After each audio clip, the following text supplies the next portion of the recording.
রিয়া পুরনো এক বইয়ের ভাঁজে একটি হলদেটে চিঠি খুঁজে পেল। চিঠিতে লেখা ছিল, যদি তুমি কখনো এই চিঠি পাও, জানবে তুমি আমার কল্পনার সবচেয়ে সুন্দর চরিত্র। প্রেরকের নাম শুধু অয়ন। কৌতূহলী রিয়া ঠিকানা দেখে চিঠির উত্তর দিল। অয়ন একজন একাকী শিল্পী। অবাক হয়ে রিয়ার উত্তর পেল। এভাবেই শুরু হলো চিঠি বিনিময়। চিঠির প্রতিটি শব্দ তাদের হৃদয় আরো কাছাকাছি আনলো।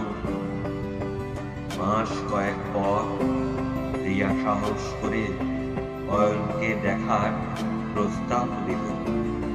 দেখা হলো। হাসি মাখা চোখে তারা বুঝল তাদের চিঠির গল্পটাই ছিল ভালোবাসা সত্যিকারের শুরু।